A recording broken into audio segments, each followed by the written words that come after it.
시청자 여러분 안녕하세요. 육아포커스 이보연입니다. 시민단체인 직장갑질 119가 직장 내에서 불이익을 당한 사례들을 제보받아 공개했는데 그중 몇 개 사례를 소개해드립니다. 어느 병원 직원의 제보인데요. 한 직원이 임신을 했는데 병원 원장이 그 사실을 알자마자 없는 사람 취급하며 퇴사를 종용했고 그 직원은 스트레스가 너무 심해 결국 퇴사를 했는데 원장은 퇴사한 직원을 언급하며 입사할 때는 임신 계획이 없다고 하더니 몰래 임신한 사기꾼이라고 말하고 다닌다는 겁니다. 또 다른 직장인은 회사 측과 출산 휴가를 논의하던 중에 해고 통보를 받았다고 하는데요. 여러분은 이런 사례를 듣고 어떤 생각이 드시나요? 바로 이런 환경 때문에 우리나라 출산율이 0.84명까지 떨어진 게 아닌가 하는 생각이 듭니다. 3월 18일 목요일 저녁 육아포커스 시작하겠습니다.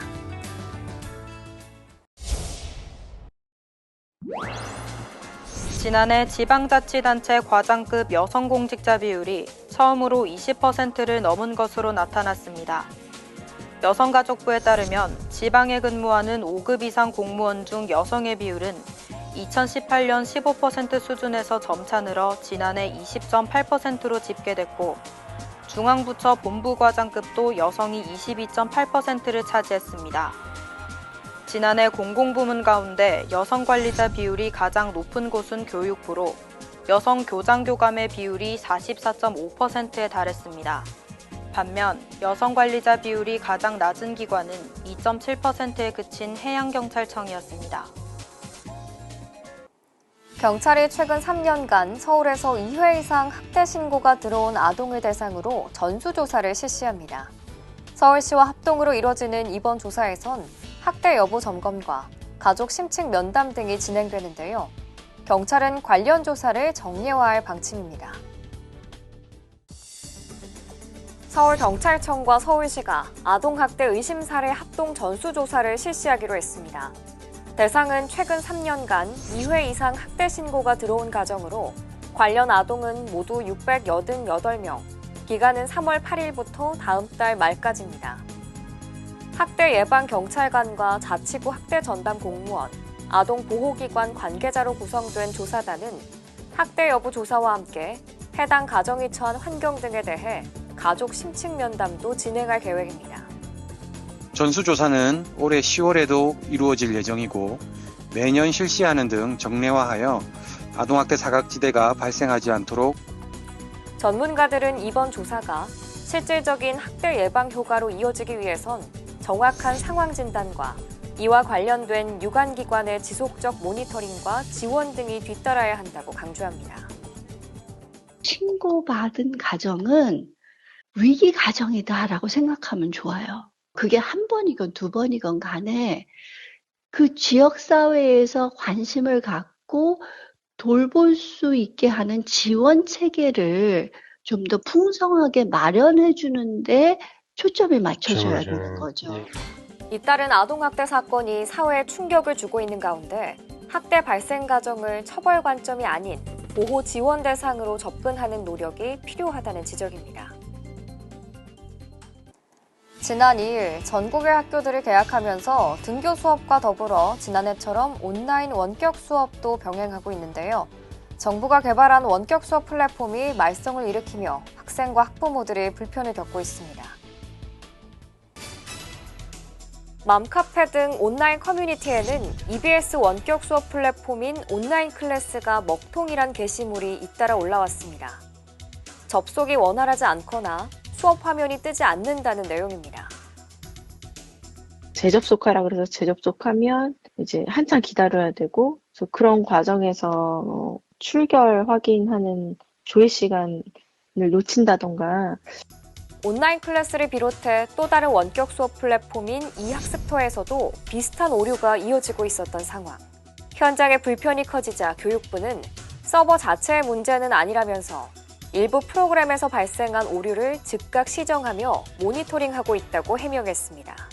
그러나 교육 현장에선 예고된 혼란이라는 비판의 목소리가 적지 않습니다. 교육부가 새 기능을 탑재한 원격 수업 플랫폼을 개학 직전에 늑장으로 내놓은 탓에 적응 기간이 부족했다는 지적입니다. 학교마다 혼란들이 좀 있었고요. 상당수가 줌이라던가 제2의 방법들을 좀 찾아서 진행은 되고 있는 것 같아요. 온라인 클래스 통해서 준비했었던 선생님들 입장에서는 많이 어려움이 있죠. 앞서 등교 수업이 이루어진 일부 학교에선 학생들이 스스로 건강 상태를 체크하도록 하는 자가진단 앱이 제대로 작동하지 않으며 혼선을 빚기도 했습니다. 교육당국의 일부 미숙한 운영에 곳곳에서 볼멘 소리가 나오고 있습니다.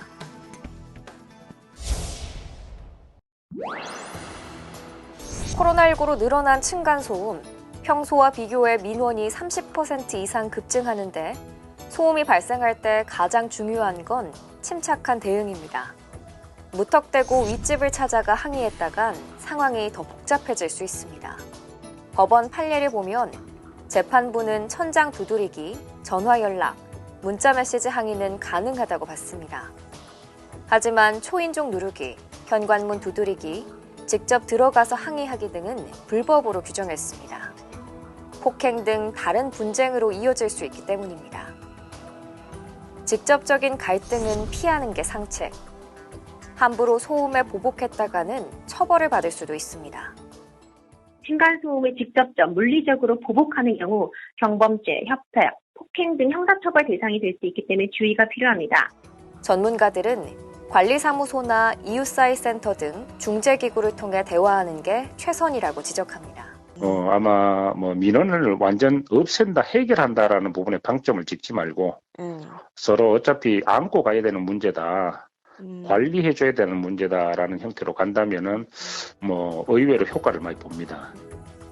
또 소음이 날 것으로 예상된다면 두툼한 매트를 깔아두는 등 미리 다른 이웃을 배려하는 자세도 중요하다고 덧붙였습니다.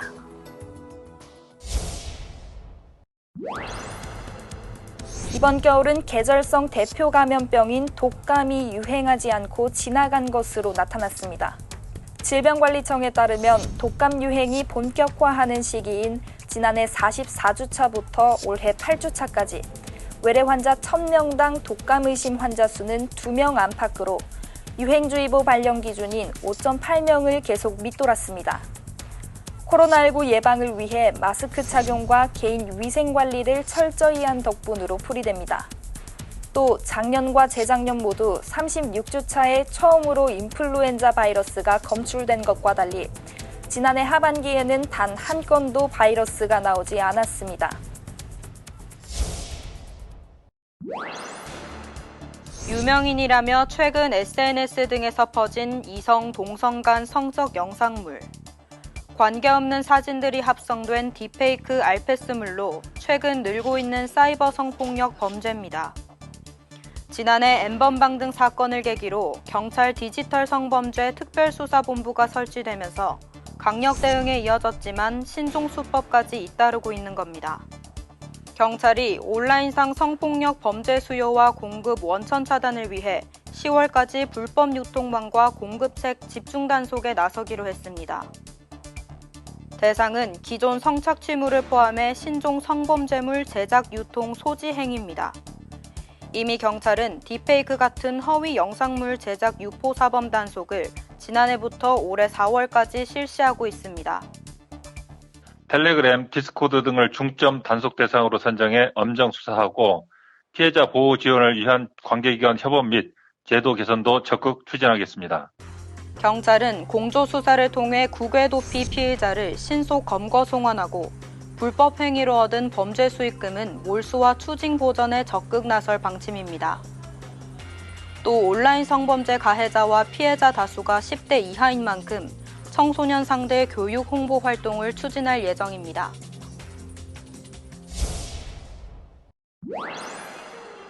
지난 1월 밥상 물가 상승률이 경제협력개발기구 OECD 회원국 가운데 4번째로 높았습니다. OECD와 통계청에 따르면 올해 1월 한국의 식료품 및 비주류 음료 물가는 1년 전보다 6.5% 올랐습니다. 이는 OECD 전체 평균의 2배를 웃도는 수준으로 37개 회원국 가운데 터키, 칠레, 아이슬란드에 이어 4위였습니다. 한국 식품물가 상승률은 지난해 1월까지만 해도 1%대에 그쳤으나 7월 4.3%로 올라서면서 하반기 들어 오름폭이 커졌습니다. 또 지난 2월 식품물가 상승률은 9.7%로 2011년 8월 이후 9년 6개월 만에 최고치였습니다.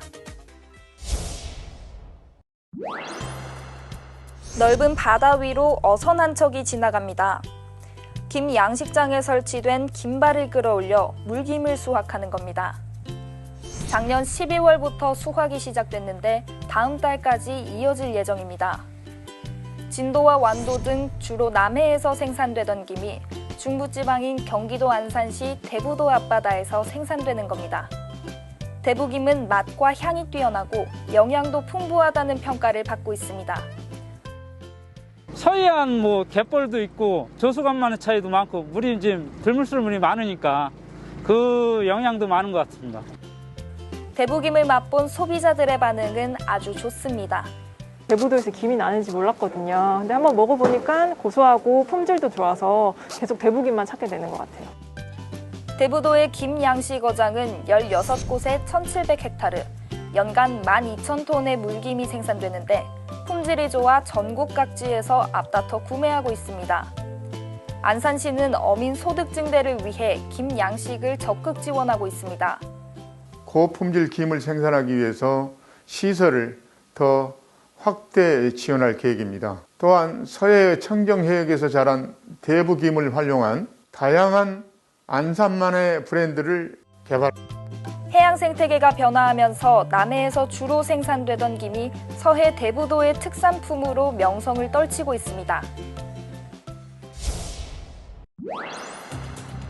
주차 로봇이 차량용 팔레트 아래로 이동합니다. 운전자가 주차장 입구에서 팔레트 위로 차량을 올리자 바닥면의 QR코드를 따라 로봇 스스로 지정된 장소로 차량을 이동시킵니다.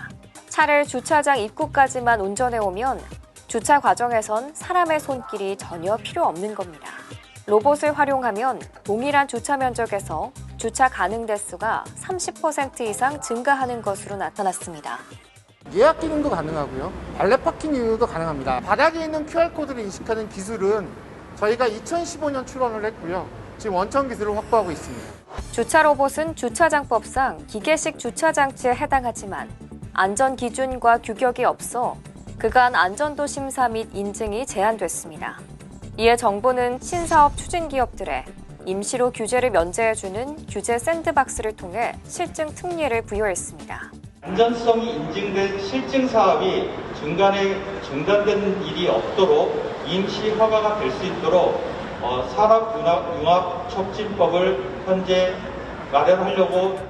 정부는 실증 특례 승인 기업이 우대금리, 보증 혜택을 받을 수 있도록 해 사업화에 필요한 자금 조달을 지원할 방침으로 올해 100건의 규제 특례를 승인하겠다는 계획입니다. 이번 순서는 육아포커스가 새롭게 마련한 슬기로운 어린이집 생활 시리즈인데요. 오늘은 어린이집에서 이뤄지는 교통안전교육에 대해 소개해드립니다.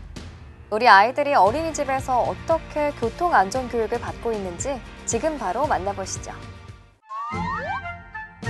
슬기로운 어린이집 생활. 어느덧 하원 시간. 아이들이 통학버스에 오르기 전 선생님이 통학버스를 확인하고 있네요.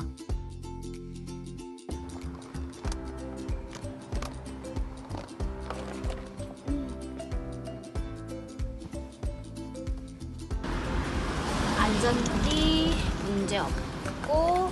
선생님, 오늘도 꼼꼼하시네요. 그럼요. 우리 아이들이 안전해야 하니까요. 그럼 저도 차량 내외부 다시 한번 확인할게요.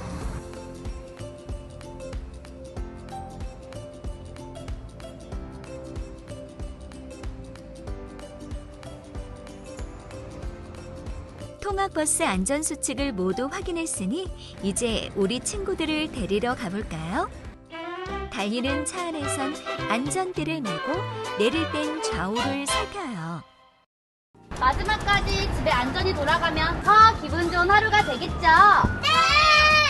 선생님 손잡고 발판 밟고 손잡이 잡고 천천히 조심조심 올라가요. 천천히 조심조심.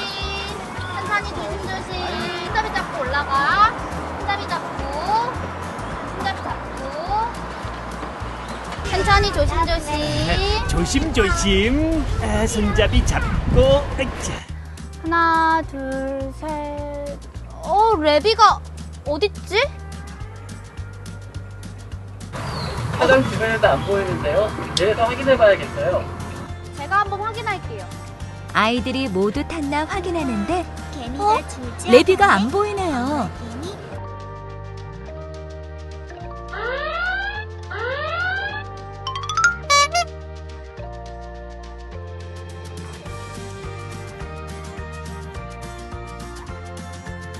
레비야, 여기서 뭐해? 개미 구경하고 있었어요. 차 주변에 있으면 위험해. 왜요? 운전 선생님이 출발하기 전에 주변을 확인하시겠지만 보이지 않는 곳에 있으면 출발하다 쿵! 하고 부딪힐 수도 있어요. 앞으론 차 주변에 있지 않을게요. 앞으론 차 주변에 있지 않기. 네. 약속. 약속? 선생님하고 이제 가자. 우리 친구들도 차 주변에서 놀지 않기 약속. 모두들 안전벨트 잘 맸나요? 이거 어떻게 하는 거지? 우리 서연이가 구리 안전벨트도 잘 채워주고 잘했어요. 모두들 꼬인 안전벨트 없이 잘 착용했나 확인해볼까? 안전벨트 잘 착용했네요.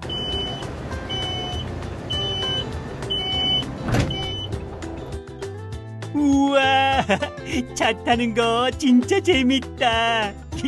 딸깍거리는 소리도 재밌고. 구리야, 벨트 풀었다 잠궜다 장난치면 안 돼요.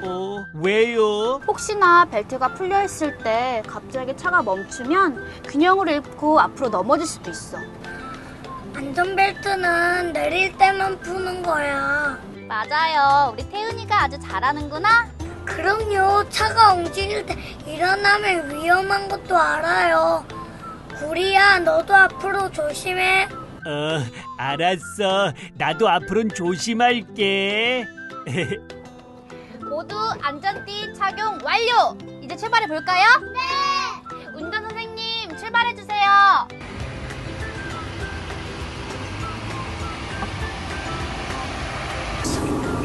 네, 도착했습니다.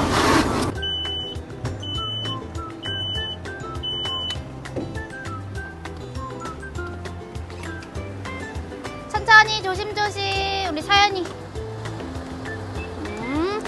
선생님 손잡고.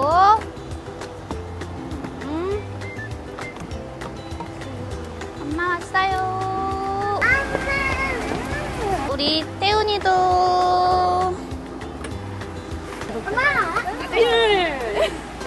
서연이, 태훈이 안녕. 안녕. 안녕.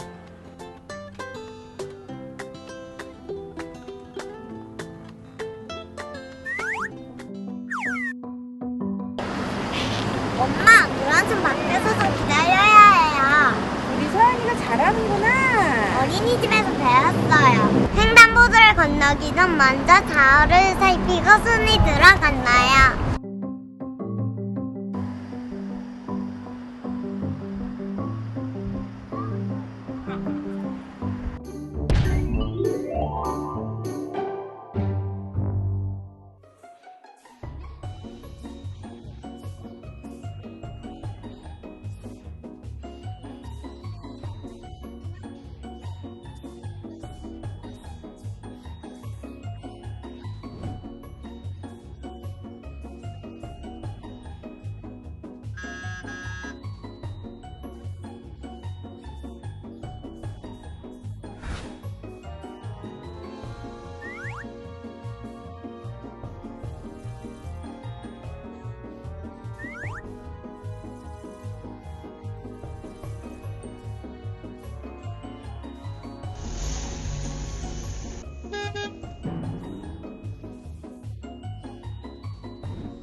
슬기로운 어린이집 생활.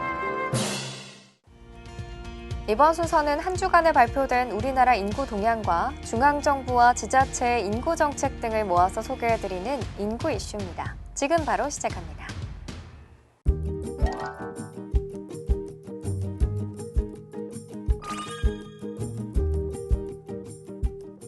통계청에서 발표한 2020년 3, 4분기 일자리 동향에 대해 말씀드리겠습니다.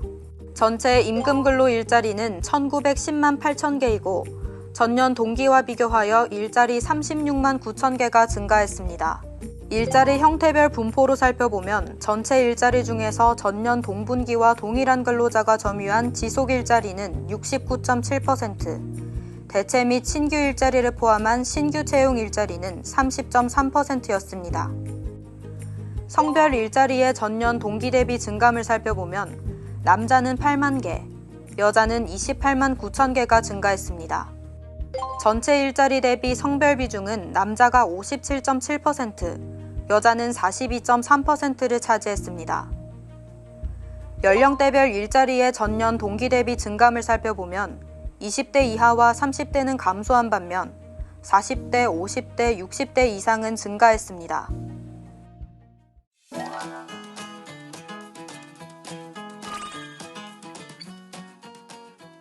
보건복지부 소식입니다. 아동학대 대응체계 강화 방안 이행계획 제2차 점검회의가 개최됐습니다. 보건복지부는 관계부처와 함께 3월 30일 시행 예정된 즉각분리제도 시행에 대비하여 학대 피해 아동 보호쉼터, 위기 아동 보호가정 등 확충 추진 사항 및 17개 시도의 준비 상황을 점검했습니다. 여성가족부는 한부모 가족 및 조손 가족을 위한 단계별 분야별 정부 지원 복지 서비스를 한눈에 볼 수 있는 2021년 한부모 조손 가족 복지 서비스 안내서를 발간했습니다. 안내서에는 임신 출산, 양육 돌봄, 시설 주거, 교육 취업 등으로 구분하여 지원 내용과 신청 방법 등이 담겨 있습니다. 충청남도가 SNS를 이용한 저출산 극복 함께해요 범국민 포함 릴레이 챌린지에 돌입했습니다. 포함은 함께 일하고 함께 돌보고 함께 지키고 함께 행복한 대한민국 만들기 동참의 취지로 함께라는 단어가 4번 반복된다는 의미의 참여형 캠페인입니다. 저출산 극복 사진 및 동영상을 개인 SNS에 게시한 뒤 일주일 단위로 후속 참여자 2명을 지목하는 방식으로 진행 중입니다.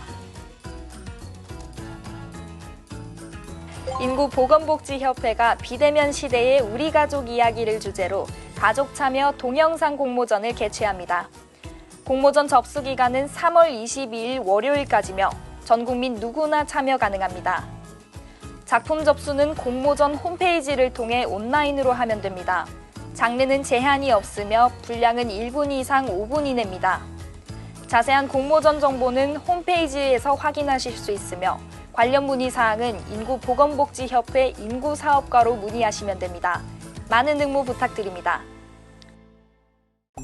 지난해 우리나라 합계 출산율이 0.84명, 시도별 합계 출산율을 비교해보니 전체적으로 감소 추세에 있긴 했지만 그중에서 가장 높은 곳이 세종시 1.28명, 전남이 1.15명 순이었고 가장 낮은 곳이 서울이 0.64명, 부산이 0.75명으로 전국 평균 0.84명에 비해서도 한참 낮은 수준이었습니다.